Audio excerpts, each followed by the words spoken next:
Halo kawan tentang film, selamat datang di Tentang Film. Terima kasih sudah memilih video ini. Kali ini saya akan membawakan film drakor yang berjudul The K2. Tidak lupa saya mengingatkan sebelumnya untuk like dan subscribe channel ini. Film ini meneruskan dari episode sebelumnya. Jika belum nonton episode 1-3, silahkan nonton dulu. Film ini menceritakan tentang seorang mantan tentara bayaran yang menjadi buron.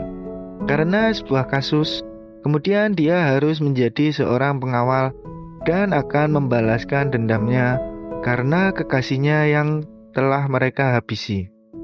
Sebelumnya saya mengingatkan kalau konten ini mengandung spoiler. Oke, tanpa berlama-lama lagi langsung saja ke filmnya.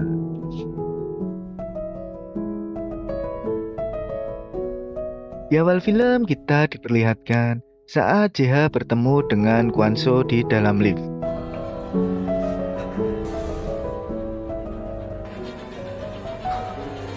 Kemudian JH mulai beraksi untuk melumpuhkan para pengawal Kwanso dan dirinya akan menghabisi Kwanso.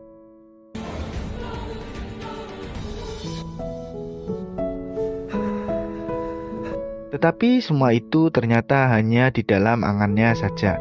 Kemudian dirinya mengalami sakit dan keluar dari lift itu.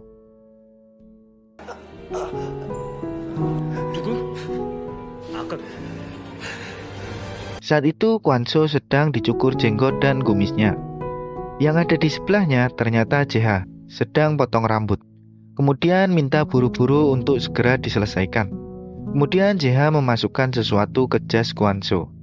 Saat Kwanso akan keluar dan jebakannya JH akan berhasil, namun ada anak kecil yang sedang berlari mendahului Kwanso dan terjebak di dalam pintu putar.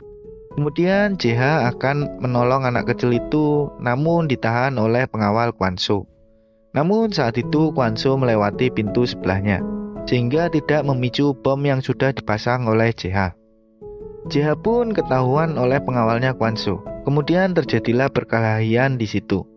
Dan JH dapat melumpuhkannya, kemudian pergi dari tempat itu. Lalu datanglah para pengawal yang mengejar JH. JH pun harus kabur sampai di atap gedung dan menuruni dengan menggunakan tali.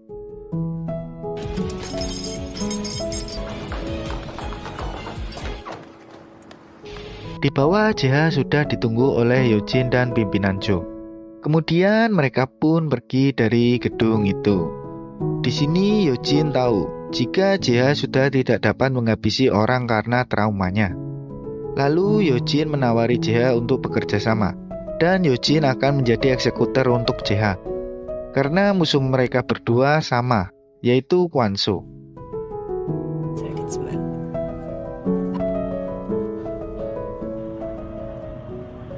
Awalnya JH menolak ajakan dari Yojin. Kemudian Yojin menjelaskan dan mengajak JH untuk berteman.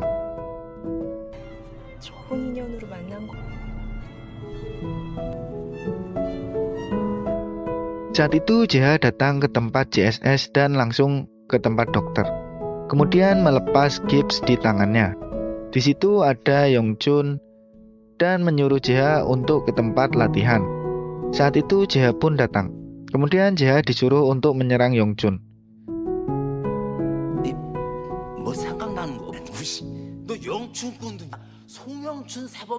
Dan JH melakukannya, namun hanya menempel saja.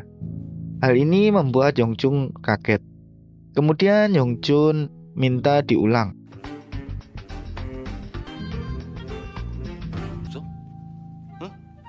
Tetapi saat itu Yongchun akan mengalahkan JH. Namun JH dapat mengalahkannya.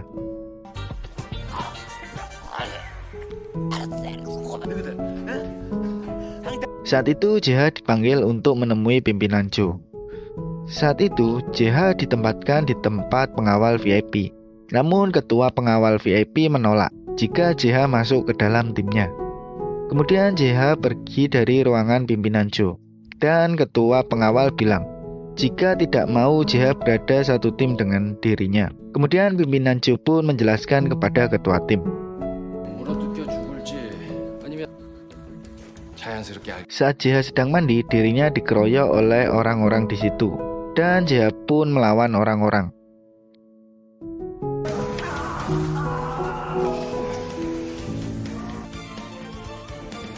Dengan menumpahkan sampo supaya lantainya licin. Kemudian tersajilah pertarungan yang menegangkan. Semua orang pun dikalahkan oleh Jeha.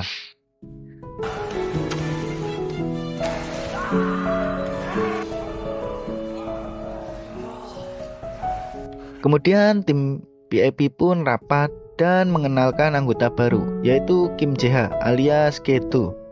Dan pimpinan pun menjelaskan beberapa. Kemudian setelah selesai, para anggota tim VIP pun keluar. Lalu Jeha diberi tugas, dan Jeha pun tidak memiliki tim. Jeha tidak masalah dengan itu. Ternyata Jeha ditugaskan untuk menjaga Anna bersama Miran.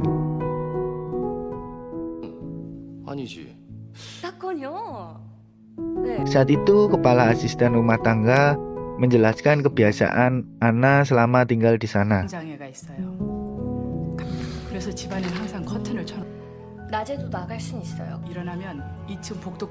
Di sini Jeha mendengarkan dengan seksama.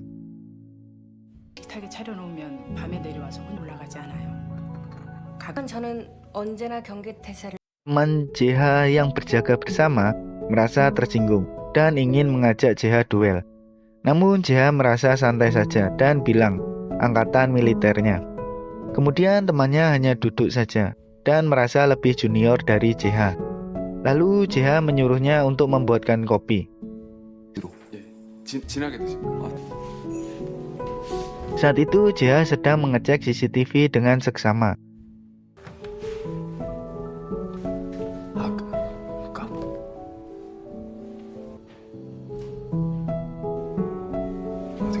Dan melihat ada Anna yang sedang keluar dari kamar. Anna sedang menuju dapur dengan mencari-cari makanan.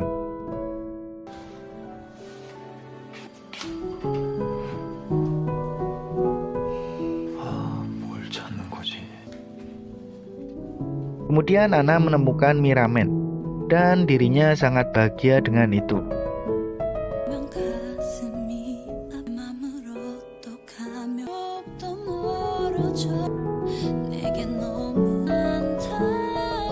Lalu Anna akan memasak mie ramen. Namun ternyata Anna tidak dapat menyalakan kompornya karena katup gasnya sudah ditutup.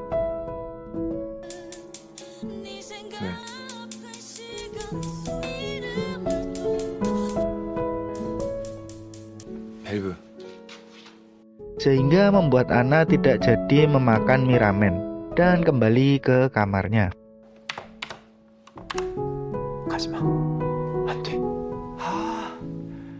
Saat Jeha melihat Anna sudah tidur, kemudian dirinya keluar ke balkon untuk sedikit melakukan peregangan dan dirinya akan merokok. Namun dia melihat ada sedikit yang tidak beres di dekat kamar Anna.